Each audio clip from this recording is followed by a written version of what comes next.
মির্জা আব্বাসের ছেলে মির্জা ইয়াসির আব্বাস, স্বরাষ্ট্রমন্ত্রী সালাউদ্দিন আহমেদের ছেলে সাইদ ইব্রাহিম আহমদ, অর্থমন্ত্রী আমির খসরুর ছেলে ইসরাফিল খসরু, ইনারা আছেন কমিটিতে। এছাড়াও ববি হাজাজ শিক্ষা প্রতিমন্ত্রী, তার স্ত্রীও আছেন রাশনা ইমাম। আসলে বাপের দোয়া কমিটির নামকরণ যথার্থ হয়েছে? আওয়ামী লীগ আমলে যেভাবে হয়েছে তার চেয়ে নোংরা ভাবে হয়েছে ডক্টর ইউনূসের আমলে।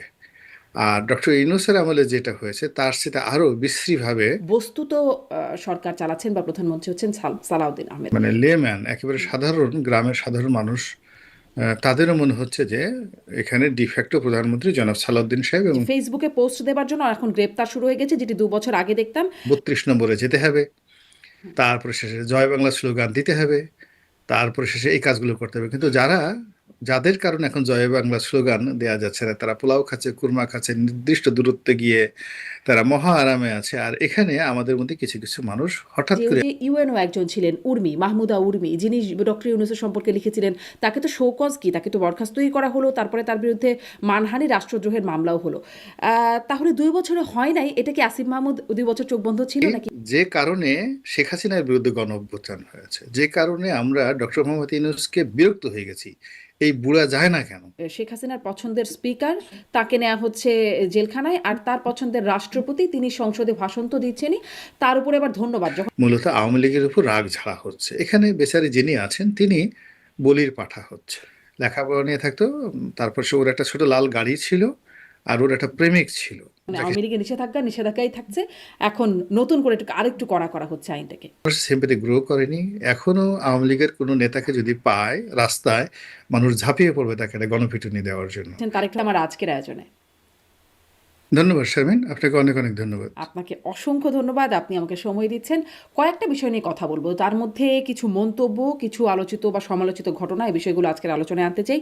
শুরু করি একটা ঘটনা দিয়ে, যেটি সংসদ সদস্য হাসনাত আবদুল্লাহ, তিনি বলছেন যে বিসিবির যে নতুন কমিটি হয়েছে, গতবারের গেল মানে নির্বাচিত যে কমিটি ছিল, যদিও সেই নির্বাচনেও ক্রীড়া উপদেষ্টা আসিফ মাহমুদের অনেক তখনকার কারসাজি নিয়ে অনেক আলোচনা ছিল, বিতর্কিত নির্বাচন, সেই নির্বাচিত কমিটি ভেঙে দিয়ে অ্যাডহক কমিটি করা হয়েছে। তিনি সেই কমিটিকে বলছেন বাপের দোয়া কমিটি, এবং সংসদে সালাউদ্দিন আহমেদ বলছেন মায়ের দোয়া শুনেছি, বাপের দোয়া আপনার কাছ থেকে মানে নতুন শুনছেন আর কি। সেখানে আমি আপনাকে প্রশ্নটা করতে চাই যে নামকরণ, তিনি যে বলছেন বাপের দোয়া, আপনার কাছে কি নামকরণটা কি যথার্থ মনে হয় নাকি মনে হচ্ছে, মানে আপনার কি বক্তব্য জানতে চাই, একটু বলতে চাই যে কারা আছেন কমিটিতে। তামিম ইকবাল তো আছেন প্রধান, এবং মির্জা আব্বাসের ছেলে মির্জা ইয়াসির আব্বাস, স্বরাষ্ট্রমন্ত্রী সালাউদ্দিন আহমেদের ছেলে সাইদ ইব্রাহিম আহমদ, অর্থমন্ত্রী আমির খসরুর ছেলে ইসরাফিল খসরু, ইনারা আছেন কমিটিতে। এছাড়াও ববি হাজাজ শিক্ষা প্রতিমন্ত্রী, তার স্ত্রীও আছেন রাশনা ইমাম। আসলে বাপের দোয়া কমিটির নামকরণ যথার্থ হয়েছে? মানে শব্দটা ইউনিক, আমার পছন্দ হয়েছে। এবং আমি একটা স্ট্যাটাসে মানে হাসনাত আবদুল্লাহকে ধন্যবাদ জানিয়েছি যে আপনি এগিয়ে যান। হাসনাত বিয়ে করেছে আমার নির্বাচনী এলাকাতে, তো কাজেই সে আমাদের এলাকার জামাই, তার যে কোনো কথাই আমার কাছে ভালো লাগে, ভালো লাগে। আর তো এই স্বজন যে প্রীতি যে হয়ে গেল। কমিটি, না স্বজন প্রীতি হোক, এখন আমার নিজস্ব স্বজন প্রীতির মধ্যে যদি কেউ ভালো করে তাকে তো অবশ্যই প্রশংসা করতে হবে।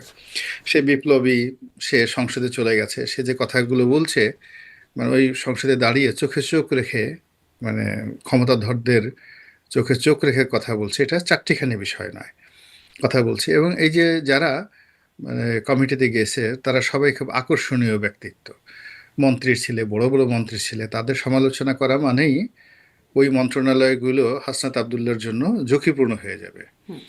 তো সেক্ষেত্রে ববি হাজ্জাসের স্ত্রী শিক্ষা মন্ত্রণালয়, অর্থমন্ত্রী, সালাউদ্দিন সাহেব স্বরাষ্ট্রমন্ত্রী, মির্জা আব্বাস ঢাকা শহরের অন্যতম একজন যাকে বলে তিনি প্রভাবশালী মন্ত্রী ব্যক্তিত্ব, মন্ত্রী পদমর্যাদার মন্ত্রী প্রধানমন্ত্রীর উপদেষ্টা। পদমর্যাদা। তো সকল এই মানুষগুলোকে রীতিমতো ঠাট্টা করে মশকরা করে তিনি যে বক্তব্য পার্লামেন্টে দিয়েছেন, বাবার দোয়া কমিটি, আমি মনে করি যে এটা তার একটা সাহসের পরিচয়।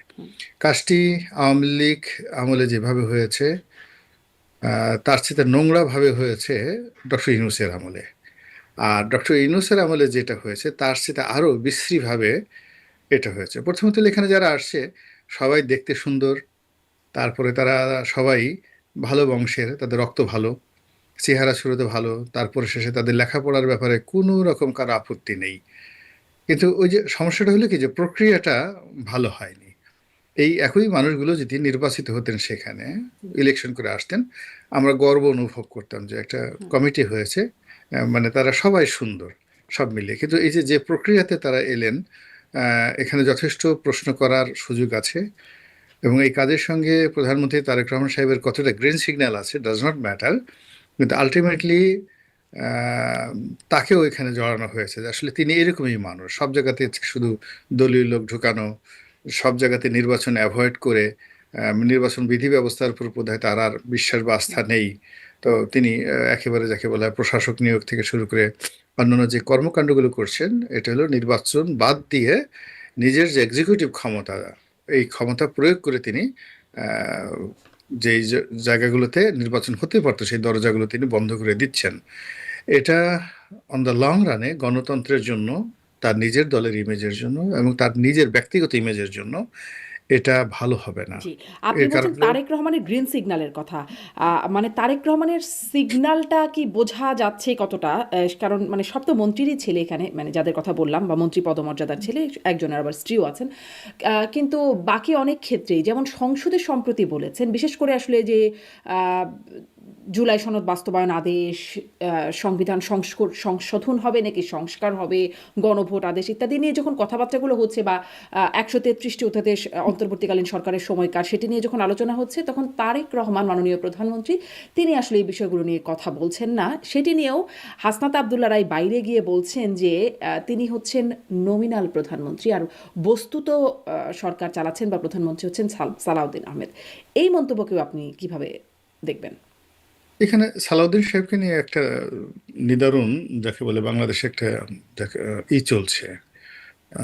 মানে মনে হয় যেন তিনি আসলে ডিফ্যাক্টো প্রধানমন্ত্রী। আপনারও তাই মনে হচ্ছে? আর অবশ্য আমার তো মনে হচ্ছেই, আমার শুধু তাই না, বাংলাদেশের যারা একটা মানে লেম্যান, একেবারে সাধারণ গ্রামের সাধারণ মানুষ, তাদেরও মনে হচ্ছে যে এখানে ডিফ্যাক্টো প্রধানমন্ত্রী জনাব সালাউদ্দিন সাহেব, এবং তার হুকুমই সবকিছু চলে, তার পরামর্শে সবকিছু চলে, এবং তার ইচ্ছার বাইরে কোনো কিছু করার শক্তি সামর্থ্য কারোর নেই। এখানে দুই কারণ হতে পারে। সেটা হলো মাননীয় প্রধানমন্ত্রী তাকে ভীষণ রকম ভালোবাসেন, শ্রদ্ধা করেন, বিশ্বাস করেন, এবং তার সমস্ত মানে যেটাকে বলে ইমপ্লয়েড অন্তর্নিহিত ক্ষমতা, এগুলো সব সালাউদ্দিন সাহেবকে দিয়ে দিয়েছেন যে আপনি করেন। আপনার প্রতি আমার একটা গুড ট্রাস্ট থাকে। যেভাবে ধরেন উনি ওনার নির্বাচনী এলাকায় সানি নামক এক ভদ্রলোককে তিনি তার সমস্ত দায় দায়িত্ব দিয়েছেন। তো সানি দীর্ঘদিন ইংল্যান্ডে আমি শুনেছি যে তার অত্যন্ত বিশ্বস্ত লোক ছিলেন। ফলে সানির প্রতি তার অগাধ ভালোবাসা, নির্ভরতা, কাজেই তিনি তার নির্বাচনী এলাকা সানিকে দিয়ে দিয়েছেন। আবার এখন প্রধানমন্ত্রীর যে সকল কর্মকাণ্ড, যেগুলো ভোকাল কথা বলতে হয়, সেই কথা বলার যে জায়গাগুলো, সেগুলো তারেক রহমান সাহেব চিন্তা করছেন যে আমি দীর্ঘদিন 16-17 বছর 18 বছর দেশের বাইরে ছিলাম, পার্লামেন্টে আমি এই প্রথম আসলাম, অনেকগুলো টেকনিক্যাল বিষয় আছে, আইনের অনেকগুলো বিষয় আছে, সেই বিষয়গুলো আমাকে আসলে আগে শিখতে হবে, তারপরে শেষে আমাকে তারপরে বলতে হবে। আবার আমি সরাসরি একটা কথা বললে সেটি নিয়ে যখন আমাকে নিয়ে সমালোচনা হবে, ওটা মোকাবেলা করা অন্য কোনো মন্ত্রীর পক্ষে সম্ভব না, আমাকে মোকাবেলা করতে হবে। যেমন শেখ হাসিনা যতদিন ছিলেন, এখন বিএনপির যারা এমপি ছিলেন তারা সবাই থেকে সমালোচনা করতেন, গালাগালি করতেন, এটা শেখ হাসিনাকে মোকাবেলা করতে হতো। তো সেই দিক থেকে তারেক রহমান সাহেব বুদ্ধিমান মানুষ, তো তিনি মনে করতে পারেন যে আমার পরিবর্তে যদি সালাউদ্দিন সাহেব কথা বলে, তার সবকিছু ঝড় সালাউদ্দিন সাহেবের ফুটতে গেল, আর আমি এখানে এসে একটা নেগোসিয়েশন করার মতো একটা জায়গায় থাকলাম। বেশি ঝামেলা হলে সালাউদ্দিন সাহেবকে বললাম এগুলো আর বললেন না, আর প্রতিপক্ষ যারা আছে তাদেরকে ডেকে বললাম যে ভাই সমস্ত বাদ দাও, আসো, লেটস হ্যাভ ইট টুগেদার। তো এরকম একটা স্পেস রাখার জন্য হয়তো প্রধানমন্ত্রী ইচ্ছা করে সালাউদ্দিন সাহেবকে দিয়ে সব কথা বলাচ্ছেন। এ গেল ফার্স্ট একটা পজিটিভ। সেকেন্ড থিং হলো সালাউদ্দিন সাহেবের শোনা কথা যে তারেক রহমান সাহেবের একসময় তিনি গৃহশিক্ষক ছিলেন। এটা আমি সত্য মিথ্যা জানি না। তো গৃহশিক্ষক ছিলেন, তারপরে উনি নিজেই বলেছেন যে এই জিয়া পরিবারের সঙ্গে আমার অনবদ্য সম্পর্ক, আমি কখনো এদের কর্মচারী ছিলাম, কখনো পার্লামেন্টে বলেছেন আমি এদের কখনো কর্মচারী ছিলাম বেগম জিয়ার, কখনো তাদের সহকর্মী ছিলাম, তাদের বিপদের বন্ধু ছিলাম। ফলে এই পরিবারটি সম্পর্কে আমার অনেক কিছু জানা আছে।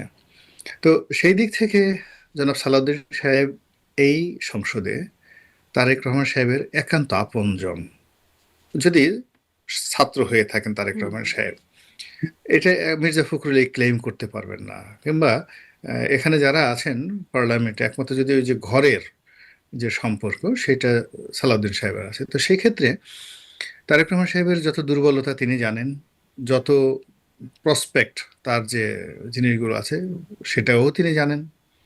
তো সেদিক থেকে হয়তো তার মনে হয়েছে যে এই কথাগুলো যদি আমি বলি তাহলে আমার নেতা, এবং আরবিতে একটা কথা আছে আপনি দেখবেন না যে এটা যারা ওয়াশ ফোয়াশ করে তারা বলে মেরে আকা, মেরে মাওলা, মেরে মেহবুব, এই শব্দগুলো আরবিতে উচ্চারিত হয়। মানে আপনি যখন কাউকে ভালোবাসেন এবং তাকে সম্মান এবং মর্যাদার আসনে বসাতে চান, মাথায় করে তাকে নাচতে চান, সেই জায়গাতে এই শব্দগুলোই আরবিতে বলে যে এ মেরে মাওলা, এ মেরে আকা, হ্যাঁ, এরকম শব্দগুলো। এখন তারেক রহমান সাহেবকে নিয়ে সালাউদ্দিন সাহেবের যদি ওইরকম একটা শ্রদ্ধা থাকে যে তিনি আমার নিয়োগকর্তা, তিনি আমার মালিক, এবং তিনি আমার সমস্ত স্বপ্ন ভালোবাসা, এবং আমি আজ এখানে আছি। উনি এর আগে একটা শব্দ বলেছিলেন মাদ্দা জিল্লুহুল আলী, উচ্চারণটাও যদি ওই সময় তার সঠিক হয়নি। আরবিতে এটা হলো ওই যে দেখবেন যে অমুক হুজুরের নাম ধরেন হজরত আল্লামা খলিল শাহ, তো হরজত আল্লামা খলিল শাহ মাদ্দা জিল্লুহুল আলী, এই হলো উচ্চারণ। অর্থাৎ তার আশীর্বাদ, এই খলিল সাহেবের আশীর্বাদ আমার উপরে অর্পিত হোক, তার দয়া আমার উপর বর্ষিত হোক, এই হলো মাদ্দা জিল্লুহুল আলীর অর্থ। তো এখন তারেক রহমান সাহেবকে উদ্দেশ্য করে একবার তিনি বলেছিলেন একটা প্রেস ক্লাব অনুষ্ঠানে মাদ্দা জিল্লুহুল আলী, মানে তারেক রহমান সাহেবের আশীর্বাদ আমার উপরে আছে।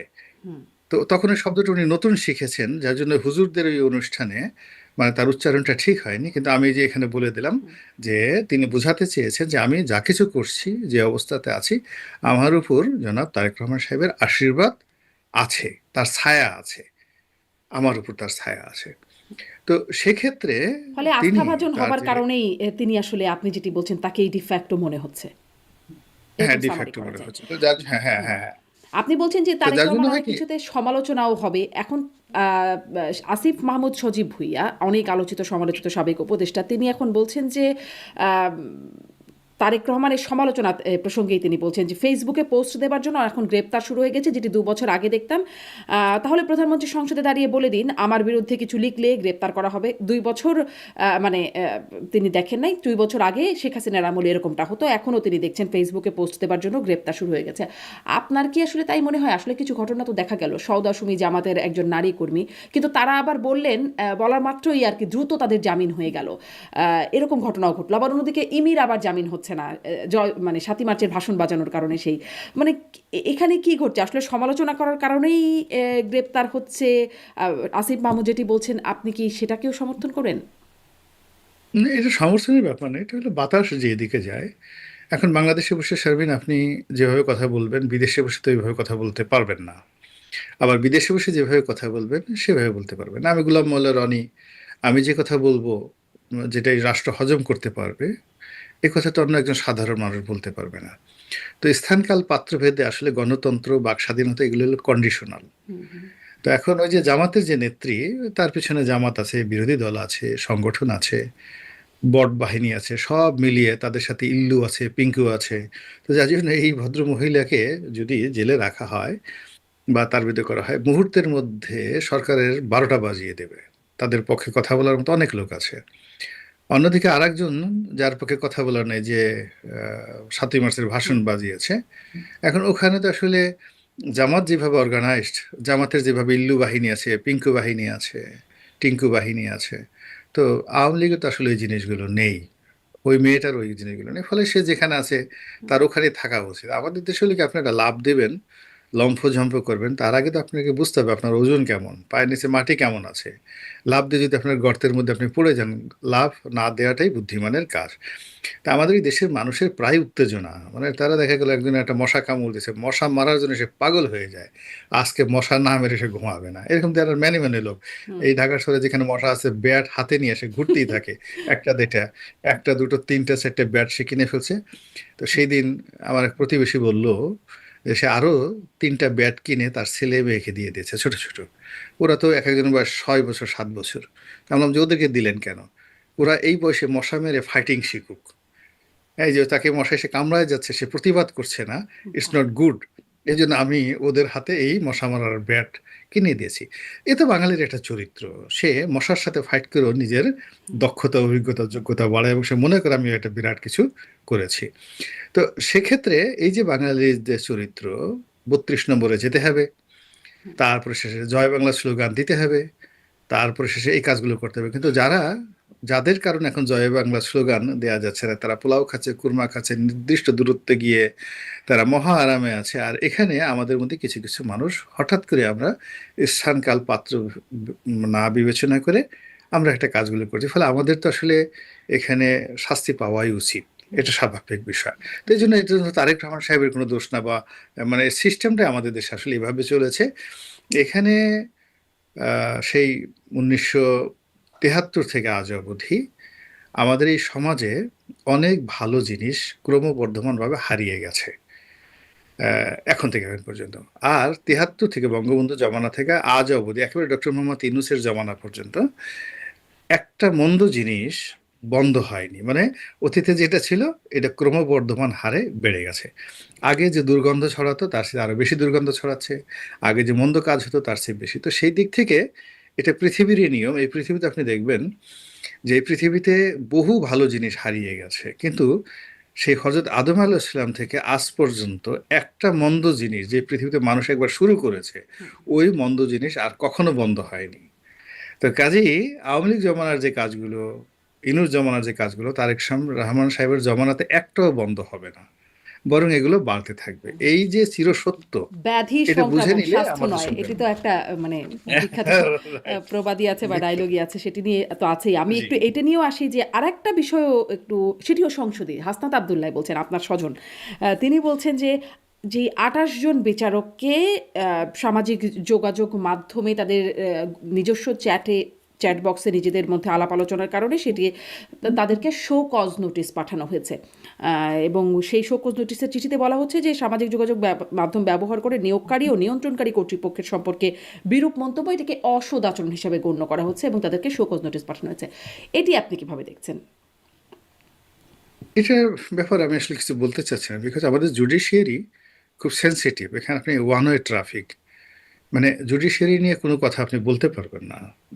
যারা ক্ষমতাধর তারা বলতে পারেন, কিন্তু আমরা যারা আমজনতা, দেখা গেল যে আমি পক্ষে বললাম, একটা নোটিশ ইস্যু করলো যে আপনি বললেন কেন, বিপক্ষে বললাম তাও বললাম কেন। ফলে এটা আসলে যারা বলেছেন আর যারা নোটিশ জারি করেছে এটা তাদের একান্ত ব্যক্তিগত বিষয়। আমাদের বক্তব্যটা হলো যে যে কোনো একটা পরিস্থিতি সরকারের বিরুদ্ধে যখন তৈরি হয়ে যায়, সমালোচনার একটা জায়গা তৈরি হয়ে যায়, কেউ হয়তো অল্প করে, কেউ চুপ থাকে ভয়, কেউ হয়তো বেশি নিষ্ঠুর করে। সরকার যখন বুদ্ধিমান হয় তখন তারা প্রথমে মনে করা উচিত এই জিনিসটা হলো কেন, এটা তো নাও হতে পারতো। তো কাজে আমাদের দিক থেকে এই জিনিসগুলো আমরা যদি সতর্ক হই যে এই কাজগুলো আর আমরা করব না, বা যারা করেছে তাদের সঙ্গে যদি একটা নেগোশিয়েবল অবস্থা থাকে, 26 জন লোককে যদি ডেকে বোঝানো হতো যে আমরা এই কারণে করেছি, you should not do it, তাহলে আমি হলে সাধারণত এই কাজগুলো করতাম, যাতে একটা আসলে রাজনীতি এবং রাষ্ট্র পরিচালনাটা একটা সমঝোতার বিষয়। এখানে গুতোগুতি করে লাফালাফি করে আসলে একটা ভালো ফলাফল কেউ পায়নি, আগামীতে পাবে না। হুম, কিন্তু এই কথাটাই মানে আমি আর একটা বিষয় মনে পড়লো যে এই যে আসিফ মাহমুদ সজীব ভুঁইয়াও ঠিক এই বক্তব্য, যে 28 জনকে যে শোকজ নোটিশ দেওয়া হয়েছে, এটার প্রসঙ্গ তুলেই তিনি বলছেন যে 2 বছর আগে শেখ হাসিনার আমলে এরকমটা দেখা যেত, 2 বছর দেখেন নাই। কিন্তু আসলে তো মনে হয় যে ওই যে ইউএনও একজন ছিলেন উর্মি, মাহমুদা উর্মি, যিনি ডক্টর ইউনূসের সম্পর্কে লিখেছিলেন, তাকে তো শোকজ কি, তাকে তো বরখাস্তই করা হলো, তারপরে তার বিরুদ্ধে মানহানি রাষ্ট্রদ্রোহের মামলাও হলো। তাহলে 2 বছরে হয় নাই, এটা কি আসিফ মাহমুদ 2 বছর চোখ বন্ধ ছিল নাকি? মানে কি মনে হয় যে 2 বছরে কি আসলে হয় নাই এরকম ঘটনা? আশিফ মাহমুদ আসলে ইয়াং মানুষ, তো তার এত কিছু মনে থাকে না। আর এখন তো কিন্তু নাকি বড় ও বয়স হলে নাকি ফার্স্ট্রেটেড। মনে থাকে না, ইয়াং না, মানুষের। বয়স না, মানে ইয়াং এরও মনে থাকে না। ইয়াংরা হয় কি আচ্ছা। একসময় প্রেম করার কথা চিন্তা করে, হুম, হুম। একসময় আবার মন্ত্রী ছিল, হায় হায় আমি এত সুন্দর মন্ত্রী ছিলাম, এখন মন্ত্রী নেই। কালকে আমি হাঁসের মাংস খেতাম, ওয়েস্টার্নে যেতাম, কত মানুষ আসতো। বোঝার চেষ্টা করুন, তার এই যে সে যে জিনিসগুলো পেয়েছে, হ্যাঁ, সে তো বোধহয় এখন পর্যন্ত বিয়ে থা করেছে কিনা আই ডোন্ট নো। করেছে। যখন সে বিয়ে করেছে যাকে নিবে, তো এখন তো সেই তার বইয়ের একটা আলাদা ডিমান্ড থাকে, সবকিছু থাকে, যে তোমাকে আমি বিয়ে করেছিলাম যখন তুমি মন্ত্রী ছিলা, কিন্তু এখন তোমার কি হলো। তো যার জন্য এখানে অনেক কিছু ভুলে যাওয়া এটা একটা স্বাভাবিক বিষয়। যার জন্য তিনি দেশের বিপ্লবী মানুষ, শেখ হাসিনার তাড়ানোর অগ্রণী সেনানী। আগামীতে যদি আবার একটা গণ অভ্যুত্থান হয়, সেই গণ অভ্যুত্থানেরও তিনি হবেন সিপাহ সালার। ফলে তাকে একটু তুয়াজ তদবির করি না, দেখি সারা জীবন তো দালালি ঠেলালি করতে পারলাম না, যেটা আসিফ মাহমুদ সজীব ভুইয়ার একটু দালালি করে যদি ভবিষ্যতে কিছু হয়, এই জন্য তার বিষয়টি স্কেপ করে গেলাম আর কি। আচ্ছা, আগামীতে গণ অভ্যুত্থান হলে সেখানেও তিনি থাকবেন। আগামীতে গণ অভ্যুত্থানের বিষয়ে আপনি দেখেন, কারণ জামাত এরকম হুঁশিয়ারি দিয়ে যাচ্ছে, বা আসিফ মাহমুদরাও বলছেন, শেখ হাসিনার পালানোর ছবিটাও তারা টাঙিয়ে রাখতে বলছেন, এটি বলছি ব্যারিস্টার ফুয়াদের কথা তিনি বলছেন, এবং সেই রকম পরিণতির দিকে যাবে বিএনপিও, এরকম হুঁশিয়ারি দেওয়া হচ্ছে। আপনিও কি আসলে সেরকম কিছু দেখেন, গণ অভ্যুত্থান আগামীতে হবে এরকম বলছিলেন? মানে ফার্স্ট থিং হলো যে, যেখানে জনগণ আছে বা যেখানে গণ আছে সেখানে গণ অভ্যুত্থান হবেই।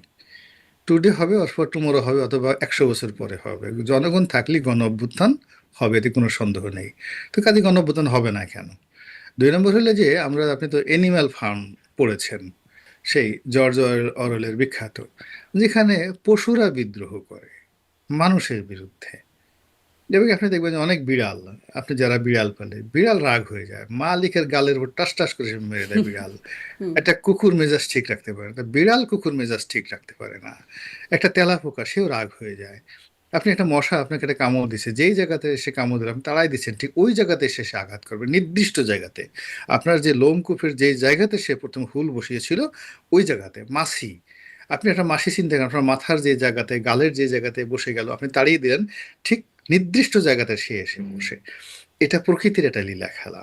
তো কাজেই, যে কারণে শেখ হাসিনার বিরুদ্ধে গণ অভ্যুত্থান হয়েছে, যে কারণে আমরা ডক্টর মোহাম্মদ ইউনূসকে বিরক্ত হয়ে গেছি, এই বুড়া যায় না কেন, এর দেখলে আমাদের মেজাজ গরম হয়ে যেত, যে কারণে সে, যার হাসির কারণে সে, আমি বলেছিলাম যে এর হাসি অসাধারণ হাসি, একটা অনুষ্ঠান বলেছিলাম যে ডক্টর মোহাম্মদ ইউনূসের হাসি মেরিলিন মনরোর হাসির চেয়েতেও ভালো, আমার কাছে মনে হতো।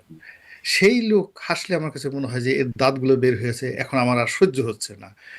তো এটা কেন হলো? আমার মধ্যে ওই যে যে একটা অভ্যুত্থান করার, বিদ্রোহ করার, বিদ্রূপ করার যে একটা প্রাকৃতিক গুণাবলী রয়েছে আমার মতো লক্ষ লক্ষ মানুষের, সেটা তো আমরা মরে যাই না, আমরা তো এখনো পশু হয়ে যাইনি, আমরা এখনো মানুষ আছি।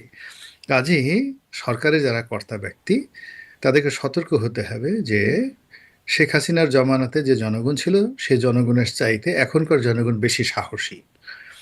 শেখ হাসিনার আমলে বা ডক্টর মোহাম্মদ ইউনূসের আমলে যে জনগণ ছিল, আমরা বেশি কৌশলী, বেশি প্রফেশনাল সব দিক থেকে। ফলে এই সরকার গণ অভ্যুত্থান, জনরোষ বা যে কোনো চক্রান্ত মোকাবেলায় তাকে যথেষ্ট সতর্ক হতে হবে, কৌশলী হতে হবে এবং বুদ্ধিমান হতে হবে। এখানে হাঙ্কি পাঙ্কি চলবে না। যদি পারতো তাহলে বিশ্ব, যে যাকে বলা হয় আপনার কি মনে জ্ঞানী হয় সেই মানুষ, কৌশলীটা, এই সরকার সেই কৌশল মোতাবেক চলছে, নাকি ওই হাঙ্কি পাঙ্কির মধ্যেই আছে? আমার কাছে মনে হয় যে তারা হাঙ্কি পাঙ্কিও জানে না এখন। হাঙ্কি পাঙ্কি তারা 17 বছর তো ক্ষমতার বাইরে ছিল, ক্ষমতার ভিতরে থাকতে হলে হাঙ্কি পাঙ্কি যেটা শেখ হাসিনা জানতেন, ওটা শিখতে তো তাদের আরো 17 বছর লাগবে। এখন এটা যদি তারা ভালো মতো শিখতে চায়, শেখ হাসিনার সঙ্গে নিয়মিত যদি স্কাইপে তারা কথাবার্তা বলে, যে ম্যাডাম বা স্যার বা আপা বা খালাম্মা, মানে মানে হোয়াট ইজ হাঙ্কি পাঙ্কি, এবং তিনি যদি দয়া করে বলে দেন দিস ইজ হাঙ্কি ফাঙ্কি, এইভাবে এই জিনিসগুলো করতে হয়, তাহলে হয়তো হবে। আদারওয়াইজ এগুলো তাদেরকে ধীরে ধীরে শিখতে হবে, 17 বছর বসে তাদেরকে হাঙ্কি ফাঙ্কি শিখতে হবে। আর যদি তারা সেটা না শিখে, তাহলে তারা স্থূলভাবে একটার পর একটা ভুল করতে থাকবেন, মারাত্মক ভুল করতে থাকবেন। আর সেই ভুলের আগে সে সবাই বলবেন আরে বাদ দাও, বিশ্ব নেতা, বিশ্ব মহাজন, বিশ্ব মানব ডক্টর মোহাম্মদ ইউনূসকে আমরা উল্টাই দিছি, তাড়াই দিছি। শেখ হাসিনা এত বড় কথা, দিল্লির অমুক অমুক 17 বছর দেশ চালাইছে, তাকে আমরা তুড়ি মেরে উড়িয়ে দিছি, আর কোথা থেকে কি আসছে এটা তো আমাদের কোনো ব্যাপারই না। এই যে মানুষের ভিতরে যে একটা অহমিকা বোধ, মানুষের মধ্যে যে একটা আত্মবিশ্বাস, এটা সরকারের জন্য একটা ভীষণ ঝামেলার বিষয় হবে। তারা এই যে সালাউদ্দিন সাহেবকে আগে স্বরাষ্ট্রমন্ত্রী কিন্তু আবার এভাবেও তো কামাল সাহেব, এভাবেও তো ভাবা যায় যে মানে সাহস আসছে মানুষের মধ্যে, যে একে সরালাম তাকে সরালাম, তোমাকে সরাতে কি যায় আসে, কিন্তু একে সরায় তাকে সরায় লাভটা কি হলো, মানে একে নতুনটা কেউ যে সরাবে তারপর লাভটা কি হচ্ছে সরায়? মানুষ অত ভাবে না। মানুষে বলল আমার ভালো লাগছে না। আগে তোমারে সরাই নেই, তারপর ভবিষ্যতে চিন্তা করব। কিচ্ছু করার ছিল না। তা আমাদের হয় কি যে জিনিসগুলো হচ্ছে আমি নিজের চোখে দেখেছি। এই ক্যান্টনমেন্টের মধ্যে সে রাজাকারের বাপের নাম বলে দিত। রাজাকারের নাম অমুক, বাপের নাম অমুক, অমুক। আপনি কি করতেন বলেন? তো সেই তুলনায় সে যে শিশু মুক্তিযোদ্ধা হিসেবে তার স্বীকৃতি চেয়েছে। আমাদের তো আসলে বলা উচিত যে এখনো সে তেল দেওয়ার একটা জায়গাতে লিমিটের মধ্যে আছে। সে লিমিট এখনো ক্রস করেনি। অনেক ধন্যবাদ, অনেক ধন্যবাদ জনাব গোলাম মাওলা রনি।